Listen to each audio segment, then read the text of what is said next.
Здравия, други! Сегодняшняя тема занятия — это дакотский очаг по-простому. Находим любой склон. Надо, чтобы там, где горит, было выше там, где мы топим. Все. Тогда будет тяга кверху. Вот такой склон, допустим, как к этой реке. Вырубаем травку, если она есть, вот так вот. И все. Очищаем себе площадочку. Мне вот не нравится, что здесь слишком много травы. Я маленько почищу. Все, вырубили. Отчерчиваем, допустим, вот так. Все, и взрезаем дерн.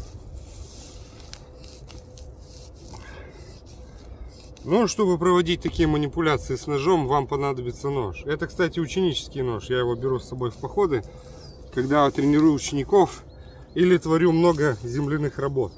Это мой нож Мамонт. Ссылка на нож Мамонт и как он работает будет в описании. Обычным ножом так землю не покопаешь. Взрезав дерн, выбираем по склону и выкапываем землю. Дальше покажу, что делать. Вот такие куски. Мы их не выбрасываем, большие куски дерна. Желательно выбирать землю там, где гуще растительность. Почему? Дерн у нас будет более плотный, более однородный. Своего рода земляная черепица. Видите? Вот такие пласты. Аккуратненько. Все, нарезали как слоеный пирог. И выбрали землю. Очень важно. Вот в этой части сохранять дерн не обязательно. Но на куски, если где-то подлатать, оставьте. Самое главное, вот этот сам дымоход, он не должен быть больше 50 сантиметров. Ну нет смысла слишком большой дымоход делать. И хороший очаг. От очага дерн сохраняем, от дымохода сохраняем, от верхнего жара сохраняем. Так называемая горелка, топка. Режем дерн дальше. Вот ну такие пласты, небольшие. Здесь надо немного поднапрячься. Нож в землю входит не как в масло, разумеется, но входит. И вот так вот ножом я откапываю дерн. Вырезаю, забираю. Потом покажу, для чего его нужно сохранять. Все, видите, вот небольшие участки дерна остаются. Они легко рыхлятся. Корни все легко взрезаются. Нож универсальный для выживания. Поэтому он такой неказистый на вид. Ну, видите, он сточен. Уже сколько учеников я им обучил. Вот. Сколько они еще раз об камни его долбили. Стачивал, подтачивал. Более аккуратные ножи заказывайте сами. Пользуйтесь на свое усмотрение. Этому ножу, вот так вот он сточился и изработался, а он вороненый. Этому ножу, чтобы вы понимали, уже больше 3 лет активных походов. И зимой, и летом в том числе. Вот сделали мы такой проход. Это все я сейчас выкопаю с помощью ножа. Для чего и нужны ножи выживания в лесу? И почему они не должны быть красивыми? Какая нафиг, ребята, красота, когда творим им такие черни. Все. Видите, как удобно. Теперь просто берем нож и копаем. Чтобы откидывать землю, можно взять какую-нибудь палку. Я просто буду делать вот так. Посмотрите, как ножом можно резать. Видите? Как слоеный пирог режется. Вот так вот. И потом им же копаем, откапываем, бугрим землю, срубаем бугры. Красота и эстетика здесь не важны. Более-менее правильная геометрия. Ребята, я не понимаю, когда кто-то заморачивается, ставит там консервные банки. Достаточно обычного дерна. Вот же он, вот. Просто выберите местность, где травка погуще. Она сама все держит. И много-много палочек деревянных. Все. Потом вот это все выбираете. Вот, видите. Почва, она же, особенно даже слежавшаяся, какая-нибудь замороженная, она вот так вот режется на куски. Все, вот это потом выбираете. Я даже руки, посмотрите, особо не заморал. Я с помощью ножа все делаю. Нож я помою в реке. Потом все, выбрали все это, сюда сложили. Это потом нам понадобится, чтобы все закопать. Допустим, избавиться от следов вместо нас и дислокации. И все. Здесь жарим-парим, здесь подкидываем дрова. Тяга идет вот так вот. На пальчик плюем. О, ветер оттуда. Значит, примерно туда будет идти пламя. Если он сейчас не поменяется. Розу ветров я изучать не стану, мне не до этого. Я просто развожу костер, чтобы согреть воду. Все. И не надо ничего. Один нож и правильные руки, и кое-какие знания. Все, видите, какой ровненький у нас получился тоннель. Сейчас приходим к строительству. В чем плюс ножа выживания? Большой, универсальный. Некрасивый, но брутальный. Есть в нем, конечно, своя красота. Кому как. Это ученический нож. Я делаю варианты на продажу более качественные. Еще раз говорю, парни учатся на всем этом, и поэтому нет смысла здесь наводить большую эстетику. Ручка, обмотка, палец в петлю суется, когда рубим, чтобы он не соскальзывал. Видите, нету шансов рубануть себя. То есть минимальная техника безопасности соблюдается. Итак, пойдемте нарубим сырые веточки и сделаем тоннельчик. И будем готовить. Ага. Вот. Так, наперед на топку, где жар самый сильный, мы возьмем более толстую часть. Помните, как я учил рубить? Создаем напряжение у ветки. И под напряжением волокна лопаются максимально хорошо. Раз, видите, и два. Все. Чуть-чуть там на волосинке держится. Вот. Два удара. Посмотрите, как рубит мой нож выживания. Почему я еще его использую. Линза и правильные вогнутые спуски. Обратите внимание. Можно даже будет построить сруб. Об этом позже. На минимальной модели небольшого размера я покажу, как с помощью ножа можно рубить бревна и делать сруб. По всем канонам срубостроения. Видите? Рубит полукругом. Вот об этом и речь. Все. Этих палочек нам достаточно. Старайтесь срубать нижние ветки, вы не будете вредить природе. Ну вот, допустим, до середины уже и лазить смысла нет. Все, что нам нужно, есть снизу. Отводки, которые растут сами по себе. Зачищаем палочку. Все, что не нужно, просто выбрасываем. Все сгниет. Это же все органика, все природное. Как максимально не вредить природе? Не берите больше, чем нужно. И не разбрасывайте пластик и полиэтилен. Все. Это минимум. Природа все остальное переработает сама. Даже ваши фекалии. Они тем более в каком-то смысле являются удобрением. Хоть кто-то и говорит, что это галимая химия. Но это как посмотреть. Химия, она у нас везде. Мы же эту же химию берем из земли.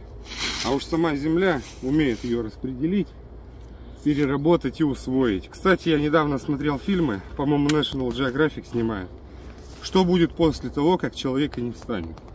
Там буквально за 1000 лет не останется даже бетона. Все. Отмеряем палочки с запасом по 5 сантиметров. Вот и все. Вот где-то здесь. И делаем надрубы. Втыкаем в землю, как я говорил. Раз. Переворачиваем. Все. Вот вам, пожалуйста. Здесь просто для уплотнения вот так вот чуть-чуть врезаем. Вот. Тут у нас будет топочка. Раз палочка.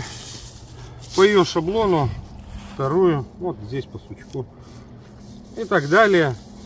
Где-то палочки 3-4. Оставляем топку. Топим мелкими сухими дровами, чтобы горело лучше и быстрее. Народ у солдат нам готовить не надо. В походе это лишнее. Быстренько что-то где-то перекусить, разогреть тушеночку. Хватит даже вот такого усилия. Вообще немного. Нужно немного. Все. Почему сырое дерево используем? Желательно какое-нибудь травянистое. Оно не горит так, как горит смоленистое дерево и сухое. То есть у вас будет запас прочности вашей топки, чтобы даже вскипятить воду, к примеру, чтобы помыться. Или помыть ноги, что очень важно в походе. Пропотевшие, засаленные, смазоленные в кровь ноги — это гарантированный залог гибели. Если ваши агрегаты, которыми вы перемещаетесь, поломаны, изувечены, стерты в кровь, ничего хорошего не ждите. Не будет ничего хорошего. Здесь сейчас надо разложить дерн. Очень аккуратно. Вот так. Все. Можно еще сверху присыпать землей для плотности. И вот так вот затрамбовать. Получится отличная подложечка. Дерн укладываем друг на дружечку, как черепицу, чтобы не протекало. Где-то у меня был здесь еще кусочек. Все, чтобы не проваливалось ничего, не протекало, укладываем аккуратненько. Если у вас куски дерна маленькие, наколотите палочек побольше. Все, вот и вся разница. Вот так. Земля, она не горит. Траве сколько надо, столько и прогорит. Все, вот вам дакотский очаг готов. По-простому, супер простой способ. Зимой, когда холодно, блин, там вообще не до заморочек. Если будет мороз, я это буду просто делать аккуратно ногами, а не руками. Вот и все. Вот топочка. Вот у меня топочка. Что осыпалось, я взял рукой. То есть не длиннее вашего предплечья, но чуть-чуть с запасом. Вот и все. Это где-то у кого как. У кого какие руки. У кого 50 сантиметров, у кого 70. Вот смотрите. Вот, видите? Это середина топки. Все. Вот так. Вот вам и дакотский очаг. В чем у него плюс? Он не такой дымный. Он не палит. То есть он вас не демаскирует. Не будет такого огромного пламени. Весь жар сконцентрирован тут. А тут топочка. Сюда подкидываете, подкладываете. Жар выходит оттуда. Теперь основная топка. Мы делаем 2 толстых. Можно 3, кому как нравится. Ну давайте сделаем 3. 3 толстых куска древесины, чтобы поставить на них котелок.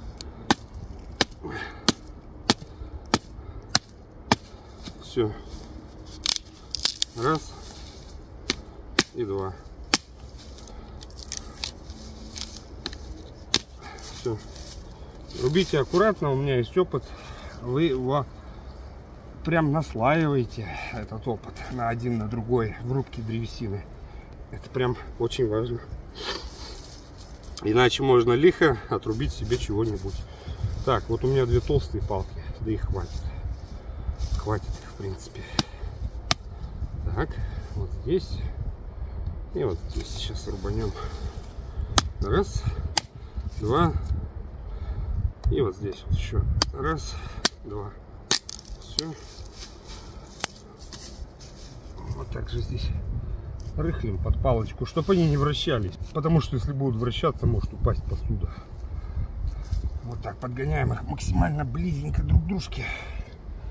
Вот так. Взрываем. Все. Если кружка маленькая, делаем еще проще. Переставляем одну из палочек или добавляем 3-ю. Но старайтесь, чтобы дышло было между ними сантиметра 3-4. Если они будут вместе, это будет своего рода надья. Они на этом пламени начнут вместе обоюдно греться еще больше и гореть. Вот, пожалуйста, большая кружка, стоит копейки, покупал в рыболовном магазине. Вот. Для устойчивости можно еще подстрогать здесь площадочку. Смотрите, как это делается. Берем прям и вот так вот застругиваем. Все, чтобы плоскенько было, чтобы не крутилась на них кружечка. Ну, типа как противень такой, таганок ли, кто как называет, типа как таганок. Вот, и здесь то же самое. Так, думаю, будет даже лучше. И вы берите с меня пример, тоже застругивайте. Посуда будет более устойчивой. Вот и все. Вот. Да, действительно. Стоит просто как на столе. Все. Здесь аккуратно, не наступайте ногами. И тогда ваша кружка не перевернется. Заливаем воду, закрываем крышечкой. Все. Ручку можно повернуть от огня в противоположную сторону, например, так. Потом перчатку одеваем, снимаем. И пьем или едим. Все.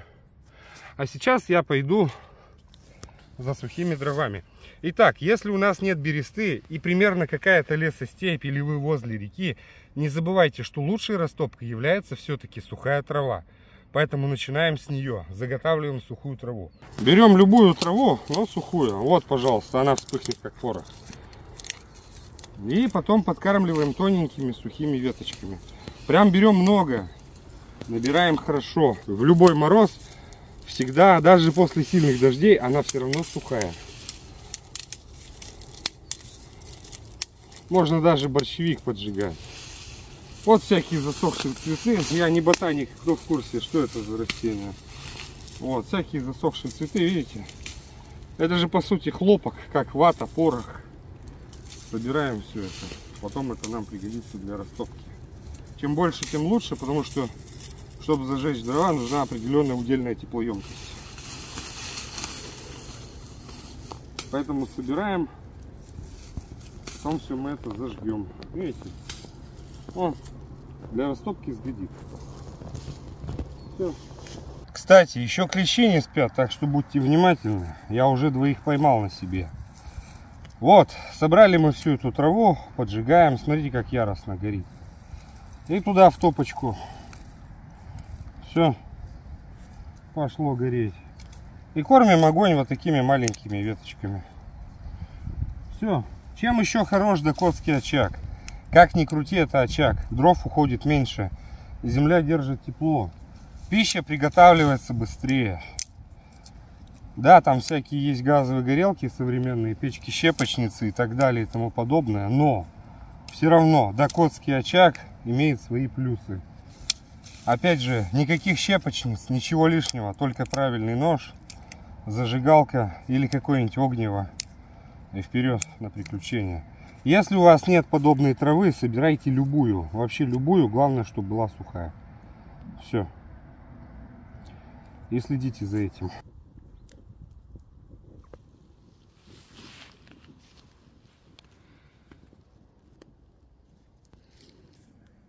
Вот здесь вначале развели огонь, потом чуть-чуть внутрь подтолкнули, и все, и пламя пошло туда. Почему это важно? Не всегда можно угадать с розой ветров и направлением тяги. Если мы будем немножко направлять огонь туда, то он будет гореть лучше в ту сторону. Травы закинул, дыма много.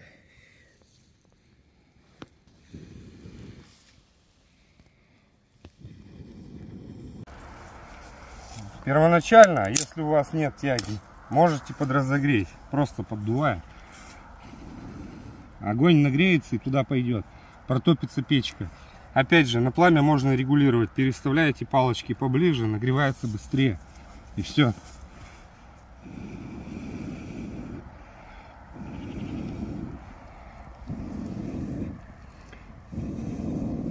Если дрова сырые, то же самое. Сейчас, кстати, продаются опахала для шашлыка. 40 рублей или 30 стоит. Можно махать им. Все, вот я разогрел, пламя пошло туда. Пользуйтесь. И вообще, как я уже говорил, для ножа важна все-таки линзовидная заточка. Но ни в коем случае не бритвенная, там, не вогнутые спуски. Слегка, да, слегка могут быть спуски вогнутыми. Для более лучшего вхождения, допустим, в древесину, при струге. Но опять же, именно сама режущая кромка, лезвие ножа, должно быть с линзовидной заточкой. В полевых условиях править самое то. То есть нож выживания прежде всего. Это полукруглые спуски и правильная линза. Вот и все. В чем еще большой плюс дакотского очага? Когда вы глину выложили, она спекается. Получается такая прочная печеная крыша из глины. Если местность глинистая. Ну, можно докопаться для глины. Там у нас в основном в России, а в частности, где я живу, сантиметров 20 почвы и все. А потом идет глина, дальше уже пески и прочее. Оно все спекается. И заметьте, нету дыма как такового. Легкий дымочек есть от сырых дров или от сырой травы, но он быстро рассеивается, его на большом расстоянии не видно. Посмотрите, какая тяга. Вообще отлично работает. Ну все, я сейчас буду обедать, а вы подписывайтесь на мой канал, ставьте лайки. Дакотский очаг не такой уж и сложный. Вы видите на моем примере, все делается буквально на коленке, я даже руки почти не заморал. Правильно стройте дакотский очаг, и будет вам счастье. Вот пошла тяга, пошел жар. Можно, кстати, в полевых условиях даже кузницу сделать из этого очага. Вполне нормальный горн будет. Наковальня, молот, и пошла жара. Ну все, увидимся, до новых встреч. Подписывайтесь. Все ссылки на нож Мамонт в описании под этим роликом. Подписывайтесь также на телегу.